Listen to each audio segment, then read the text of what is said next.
What's good, everybody? Welcome to the Pull Up Show. I'm your host, Mr. BJ Matthews, aka B. Just before we get started, follow us on the YouTube page, the Pull Up Basketball Podcast. Like, share, subscribe, all of our YouTube videos. Hit that like button. Y'all coming in here to share, subscribe as well. Let's get it popping. All right, car combos and B Jizzle is in effect. I hope everybody had a happy Thanksgiving, happy holidays with their families. You know what I'm saying? Great times. Make sure you guys continuously follow us on the Pull Up Basketball Podcast and keep us in y'all thoughts and prayers as well. We got another video for y'all today to talk about, man. We're going to talk about the situation surrounding the comments of Lonzo Ball over Kobe Bryant and saying that he has never been the best player to him in his playing days.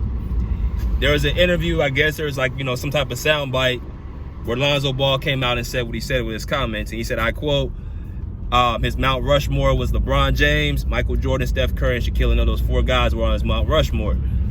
And he left Kobe Bryant out. And he said the reason why he left Kobe Bryant out of his top, so-and-so is because basically a couple reasons. He said he was never the best player to him, and he said that he has the most missed shots in NBA history. All right, so I'm going to say it again. Most shots missed in NBA history, and was never the best player to him. Okay. Now, I'm going to say this, man, and I'm going to keep this really simple. Opinions to me are welcome, especially from NBA players, current and former. Like I said before, I said I respect the NBA players' opinions more than anybody. Analysts, fans, this, that, and the other. I always respect the NBA players' opinions because those are the ones that actually are on the job, and those are the ones that, have to go through the grind and are on the field. So you got to, take it from the people who actually play. So I got to give it to, Lonzo Ball for speaking about this.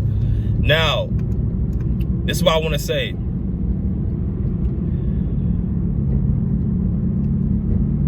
I hear it and I see that. I saw that little clip. I saw that little soundbite. I saw that little, article that was written. And I respectfully have to disagree with Lonzo Ball. First off, some of his, his statements were a little bit off. He said Kobe Bryant has the most missed shots in NBA history. It's actually LeBron James, which is his favorite player, who he actually grew up watching and was his favorite player to watch, who he has on his Mount Rushmore. He has the most shots missed in NBA history. So that's number one. Number two, he said that Kobe Bryant was never the best player in the NBA. I don't understand that sentiment, only because how do you judge who's the best player in the NBA? Because how I judge it is by your peers, what they say. And I see it by, how do you lead your team to a championship? And it's kind of like a subjective argument, but to say he was never the best player in the NBA was something that Nick Wright would have said a few years back. He was never the best player. So that comes off to me as like he has a certain style that he likes to watch, Lonzo Ball. Lonzo Ball's a pass first point guard anyway. So when you look at his top four guys, which is a little bit funny, which I'm going to go into, person by person, they're all outside of even LeBron's not even a pass first player. All those guys are scorers. Shaq, Steph, Mike, and LeBron are all scorers first. So I don't even see what he means why he's a pass first point guard, but none of those guys resemble how he plays. I would have thought somebody like Magic Johnson or John Stockton or Jason Kidd or Chris Paul would be somebody he picks, but he picked all guys who don't even resemble his game at all. So, as I've said about Kobe in the past, man, like a lot of people tend to, since either his passing or since he basically retired, people have somewhat forgot of who he is. And I'm gonna do a media narrative over Kobe Bryant here probably next. If you guys haven't checked out my first video with Russell Westbrook, the media narrative destroyed, I'm starting this new series talking about media narratives around the NBA. Now, when it comes to Kobe, his career has kind of been shaken up and moved around and made whole again. And things that he's done, people just seem to forgot. Now, I don't have time to go through his entire resume because it's too damn long. But I'm just going to say this. Based off of Lonzo's four guys, it doesn't make sense to me how he doesn't have Kobe Bryant there. First, I got to go by how are you judging your list? Are you going by play style, you're going by accomplishments, you're going by championships, you're going by accolades. What are you going by? Because the list that I'm seeing, Steph, Shaq, LeBron, and Mike, there's like 2 guys already that shouldn't even be in front of Kobe based off of what I just named. All those things. Shaq and Steph and Shaq do not deserve to be over Kobe at all.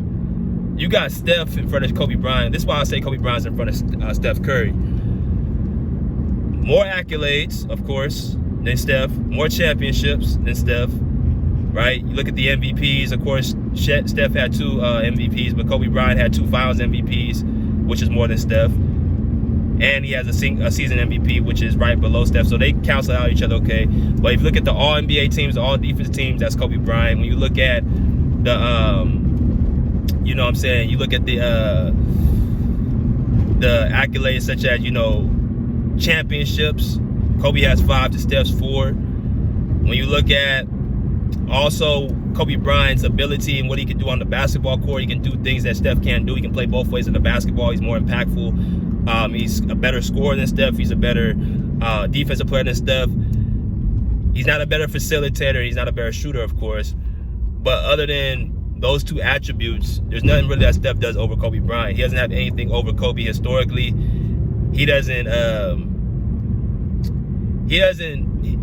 Kobe Bryant can single-handedly take over a game in ways that Steph cannot do because of his size. Usually there's a rule of thumb, you take the bigger, better player over the smaller player more times than not. The bigger 2-way player you're going to take over the smaller 1-way player. And if you guys look at the eye test, Kobe Bryant, through the eye test, is just a better, more impactful player than Steph Curry because he can do more things on the basketball court. But again, for Lonzo to pick Steph Curry, to me, he doesn't play nothing like Lonzo. He also is a guy who's a shoot first guy or a pass first guy. The only thing I could think he would pick Steph Curry is because Steph is somewhat part of his era, right? Which I'm gonna kind of debunk that in a minute because he picked at the same token Shaquille O'Neal and, you know what I'm saying, Michael Jordan. But Steph Curry, I don't understand people who pick Steph Curry over Kobe Bryant in anything. If you really, unless you like a person around 21, 22 years old or in their early 20s, I don't see how you can pick Steph Curry while you watch Kobe Bryant, especially in his prime, right? There was a whole big, you know, thing going on that Kobe Bryant didn't win championships because he had Shaq, which I'm going to debunk that too. But he has more accolades than, you know, Steph Curry. He has more championships. He's, by the eye test, a bigger, better, more impactful player. I don't see what really would Steph have in front of Kobe Bryant. There's nothing really that you could pick to say that he's above that guy. So I got Steph behind Kobe. You got Shaq in front of Kobe Bryant, which is, again, is a mystery to me. Lonzo's a point guard. Shaq is a center. So I'm not so sure what they have in common. I'd like to know why he would, you know, even pick Shaquille O'Neal, who's a big guy, over, you know, a point guard. He didn't watch Shaq growing up like that. So I don't know what he's getting at. I think personally that one is somebody of his elders told him about Shaquille O'Neal, because you gotta remember Lonzo's from LA. So probably his pops or his uncles or somebody who, you know, grew up watching the Lakers in the 2000s and, you know, Shaq and all that, they probably put him on game about Shaq, because Lonzo ain't old enough to even remember Shaquille O'Neal like that. But if you watched highlights of Shaq, if you watch, you know things like that, even statistics, Shaq even doesn't even put himself over Kobe Bryant. He calls Kobe the greatest Laker of all time. And as I've mentioned before, there was a point of his career, yes, where Shaquille O'Neal was over Kobe, but Kobe surpassed Shaquille O'Neal when he won those 2 championships. Because remember, the whole narrative, like I like to debunk a lot of narratives, is that Kobe could not win without Shaquille O'Neal. After Shaq went to Miami and won his 4th championship without Kobe, that was kind of a ha-ha moment in Shaq's career. But when Kobe Bryant won 2 championships without Shaq and going to 3 straight NBA finals without Shaq as well, that's the time where you could put Kobe Bryant over Shaquille O'Neal because he was able to get something that Shaq was not able to get. And he has more accolades than Shaquille O'Neal. Now, it's a little bit difficult to, rank a center and a shooting guard together because they play different positions. So you got to go by their accolades. You got to go by their accomplishments. You got to go by their championships to kind of put them in that sync. Kobe Bryant had a more longer, illustrious career than Shaquille O'Neal. He surpassed him. Now, Shaq, if he had took his conditioning and his, fitness more serious, then he could have had a better career than Kobe, but he did not do that. He wasn't interested in being the best player ever. So like I'm saying is, Shaq, unfortunately, did not get the most out of his career. But like I said, Kobe Bryant winning 2 championships without Shaq, winning it with a lesser version of Shaq, with a Pau Gasol, who was never a top power forward in the league, was not a guy who was looked at as one of the best power forwards in the league until he got with Kobe Bryant. When Pau Gasol was with Memphis, he was never getting out the first round. He was just a skilled big man who was considered soft, and Kobe Bryant toughened him up, and they got to 3 straight NBA Finals. Nobody else was going to do that with Pau Gasol, right? Nobody was able to do that. Pau Gasol even credited his career to Kobe Bryant, saying that he would not be a Hall of Famer, right? Shaq goes to the Miami Heat with a prime Dwayne Wade, where Shaq was the second option, and they get to 1 NBA Finals and 1 championship. They don't even get back to the NBA Finals after that 1 year. So you got a guy who you had to go to who was better than you. Y'all get to 1 NBA championship. Y'all don't go back. Well, vice versa, you have this other guy who had said, okay, I'm going to get somebody who's not as good as Shaq, not as dominant, go to 3 NBA championships in a row, win 2 out of 3 of them, right? That's what I'm going to do. So, all in all, man, I'm going to say this in a nutshell. Kobe Bryant to Shaquille O'Neal, he surpassed him when he won those championships. Let me go to who's the third guy? Kobe, Shaq, LeBron James, I can understand why Lonzo picked him, because that was his favorite player. But on the same token, I would like to know, what is it with LeBron James that, he values so much about him? Because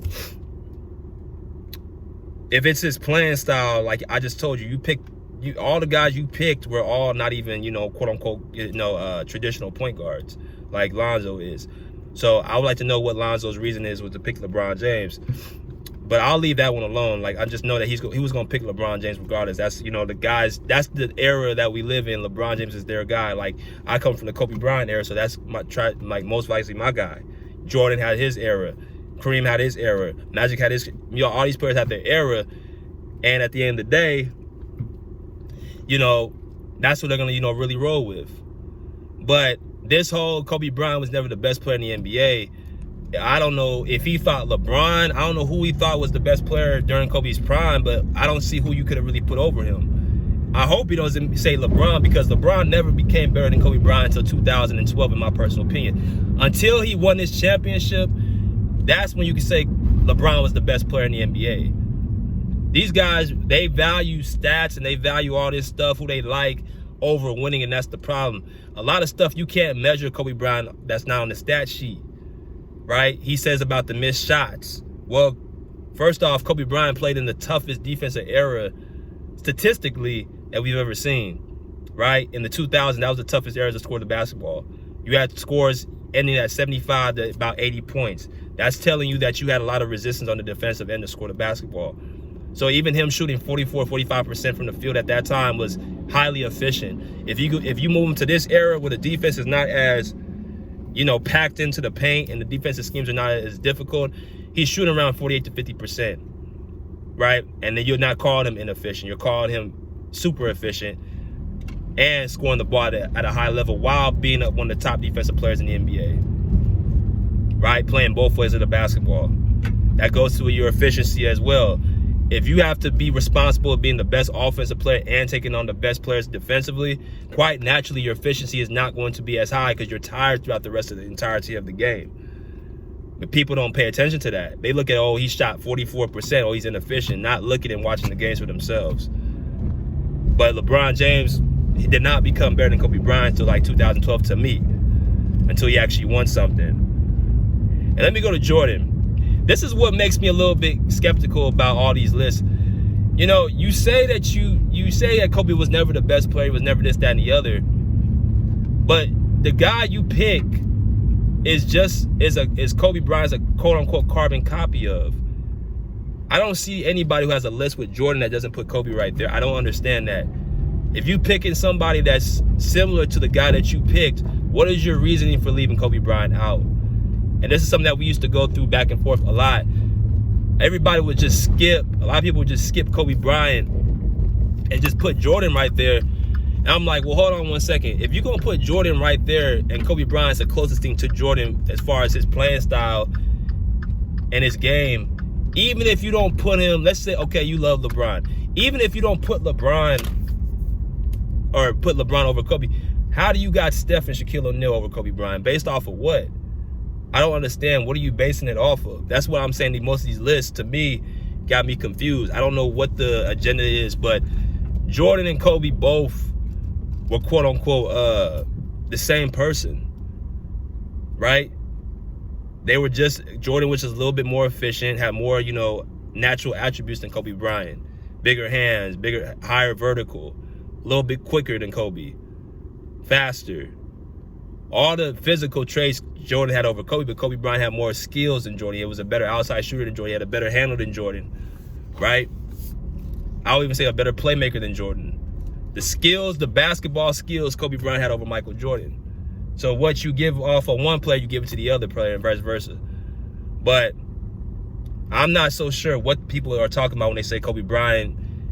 If you put Jordan there, but you don't put Kobe there. And again, Lonzo was not old enough to even watch Jordan. So what are you basing it off of? What are you basing your list off of? I'm not understanding these lists. Like I said, I think Shaquille O'Neal and I think Jordan were people that Lonzo just was told to put in front in their Mount Rushmore because everybody else was doing it. And I think Steph Curry was just somebody that is looked at as, quote unquote, a guy that people watch nowadays. But you couldn't have watched Kobe Bryant and say that you got Steph over Kobe. I don't see anybody that could put Steph over Kobe Bryant unless you adapt yourself and you gravitate yourself to Steph because of, you know, him shooting these threes and him being an average basketball player. That's all I can think of. But other than that, man, that's all I gotta say about that. Until next time, we respectfully say pull up a seat, pull up a chair, pull it out. Peace. Out of here like Slim Wow.